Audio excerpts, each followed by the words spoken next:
Hi, I'm Meredith McCarroll, and I'm honored to be here this afternoon as the incoming president of the Appalachian Studies Association, introducing the closing plenary of the 44th Annual Conference. For all the ways that this conference has been unusual, I hope that you found parts of it familiar. The connections, the inspiration, and the hope that I find when we gather together has managed to make its way through my computer screen this weekend. I'll say more about all of those who have enabled this conference at the business meeting this afternoon, but I want to briefly introduce myself in the closing plenary with the time that I have now. I made my way to Appalachian Studies indirectly after focusing on African American studies, literary theory, and critical race theory. It occurred to me that I could turn these same frameworks to the region that I'd long called home. When I attended ASA the first time, I was a young graduate student, a first-generation college graduate, feeling pretty put off by this new world of academia I'd stepped into. And ASA not only inspired me with challenging ideas and connected me to colleagues who became friends, it modeled for me a way to be a scholar and a writer that was grounded in kindness and support. It reminded me that scholarship can be a form of activism. ASA always felt welcoming to me, and at times that I've doubted where I belonged, ASA has shored me up. I imagine that the same is true for many of you. But this is not the case for everyone. I remember talking to a celebrated queer scholar who felt so uncomfortable at ASA that they only attended 1 year. I know of young activists who felt so silenced by some older members at one ASA meeting that they left the organization altogether. And I know that many Black activists and scholars have felt unwelcome at ASA. With these stories in mind, I invited Nkechi Alameen and William Isom of Black in Appalachia to lead the closing plenary for this conference. While there's so much to celebrate in the program this year, I want to draw our attention to the work that still remains. The powerful Black feminist Audre Lorde tells us, the master's tools can never dismantle the master's house. How are we to see the Appalachian Studies Association in this context? Formed in 1977 by a group of scholars, teachers, and activists, ASA was built on the idea of connection and the history of resistance. Steve Fisher wrote of these early gatherings. For the first time, academicians who had felt isolated in fighting the battle for Appalachian studies realized that there was a network of people fighting the same battle. A network of people fighting. That is the connection and the resistance that I feel is the potential within ASA. So how can the association retain these notions of connection and resistance while evolving to be more inclusive and more welcoming? It's my firm belief that this will not happen passively.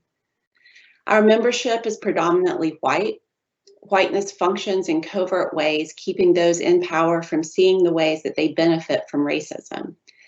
Many within Appalachian Studies understand structures of power and modes of resistance. While some of us may not see ASA as the master's house, there are structures in place that welcome some and leave others out.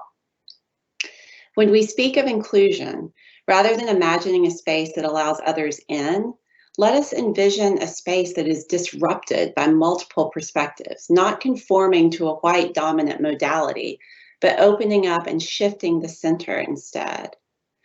The dean at my college recently asked, in light of the Africana Studies program finally becoming a department, what would this institution be like if we had been shaped all along by an Africana Studies framework? And I extend her question today.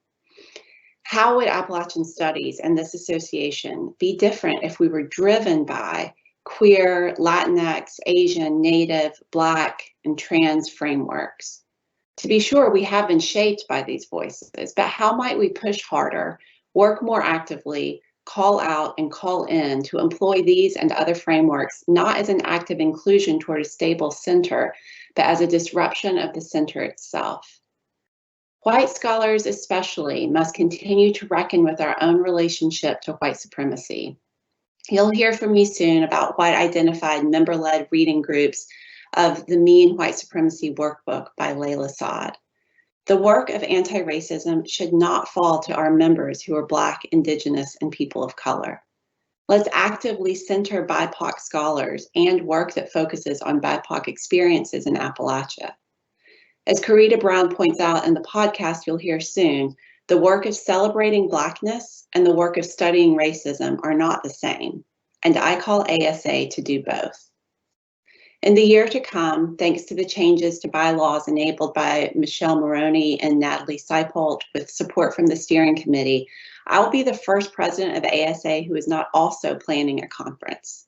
This will enable me to focus on these goals, to listen to you, to connect with organizations, forming partnerships and alliances outside of the conference itself, to facilitate conversations that will lead to action. My role is not as a director pointing to our next move, but as a conduit. I'm interested in hearing from a wide range of perspectives that destabilize what we think Appalachian Studies is and that complicate what Appalachia can be. I'm optimistic that building on our history, a network of people fighting together, we can work toward a collective that better reflects the complex reality of Appalachia, working to lift up and give back to the region we all share a love for and a commitment to. For now, I hope you'll spend the time to listen to and watch the Black in Appalachia podcast episode on the Appalachian Studies Association. You'll find the link on the Sunday sessions of the conference landing page. Thanks again to Nkechi Elamine, William Isom, Wilburn Hayden, Karita Brown, and Jillian McCommons for their participation. I thank you all for being here, and I hope you'll respond to my pending calls for feedback, action, and involvement. And in return, I call you to push me to challenge the organization and to help lead ASA forward. Thank you.